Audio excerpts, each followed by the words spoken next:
Assalamualaikum warahmatullahi wabarakatuh. Om Swastiastu, Namo Buddhaya, Salam Kebajikan. Kami dari kelompok 2 yang beranggotakan: pertama, Anggi Butar-Butar; kedua, Indra; ketiga, Dian Anggrani Permatasari; keempat, Mili Agustina Ningsih; kelima, Agung Putra Mahendra; keenam, Ade Rizwan; ketujuh, Thomas Santoso; kedelapan, Risma Astuti; dan yang terakhir, Muhammad Ahya Hidayat, dalam mata kuliah Pendidikan Kewarganegaraan dengan dosen pengampu Bapak Syahrul SH.MH. Pada kesempatan kali ini, kelompok kami akan menyampaikan materi presentasi yang berjudul Gerakan atau Tindakan dan Tujuan Anti Korupsi di Kalangan Kampus. Sebelumnya, kami juga ingin mengucapkan terima kasih kepada Bapak Syahrul SH.MH yang sudah memberikan kesempatan kepada kami untuk menjabarkan materi presentasi kami. Baiklah, kita mulai presentasi ini dari materi apa itu korupsi. Jadi saya akan menjelaskan apa itu korupsi.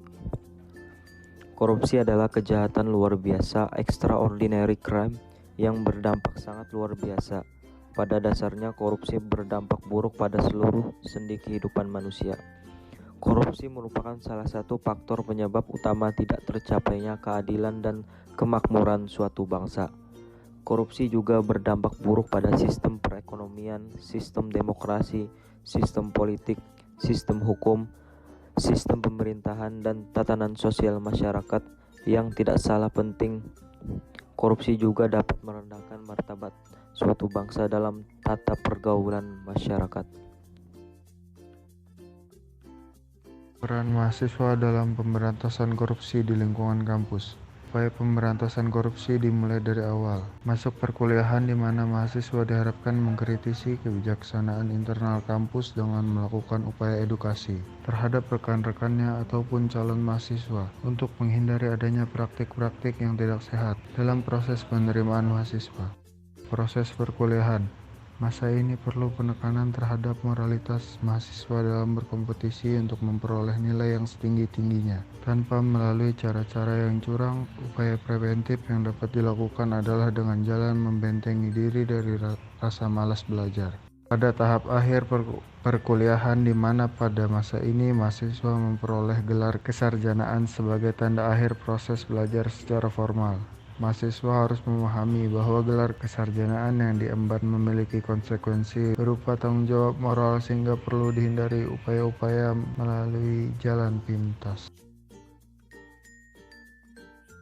Keterlibatan mahasiswa dalam gerakan anti korupsi di lingkungan kampus dapat dibagi ke dalam dua wilayah, yaitu yang pertama, untuk individu mahasiswa sendiri, seorang mahasiswa diharapkan dapat mencegah agar dirinya sendiri tidak berperilaku koruptif dan tidak korupsi.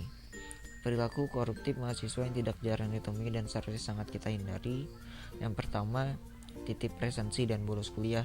Situmorang selaku pimpinan KPK menyatakan bahwa sebuah tindak korupsi besar terjadi dimulai dari sesuatu yang sangat kecil, termasuk kebiasaan titip absen di kalangan mahasiswa. Yang kedua, menyontek lembar jawaban teman atau copy paste tugas teman. Mantan Ketua Mahkamah Konstitusi Mahmud pun menyatakan kampus harus bersikap tegas menindak kasus plagiarisme di perguruan tinggi.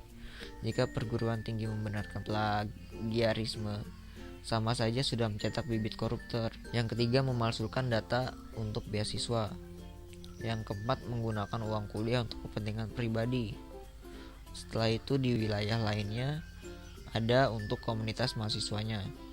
Seorang mahasiswa diharapkan dapat mencegah agar rekan-rekannya sesama mahasiswa dan organisasi kemahasiswaan di kampus tidak berperilaku koruptif dan tidak korupsi.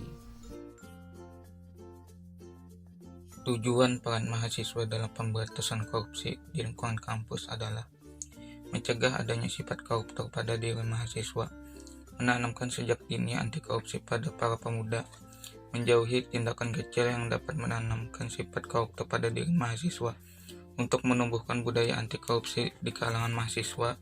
Dengan tumbuhnya budaya anti korupsi di kalangan mahasiswa, diharapkan dapat mencegah perilaku koruptif di organisasi kemahasiswaan ataupun sesama rekan-rekan mahasiswa.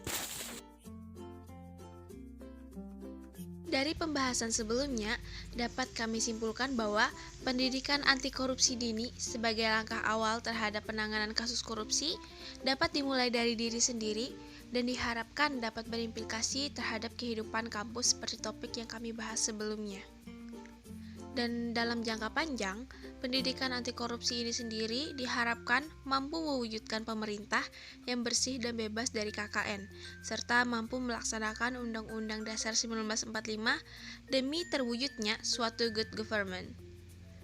Pendidikan anti korupsi sejak dini diharapkan mampu memberikan pola pikir baru terhadap generasi muda dalam mewujudkan negara yang bebas dari KKN.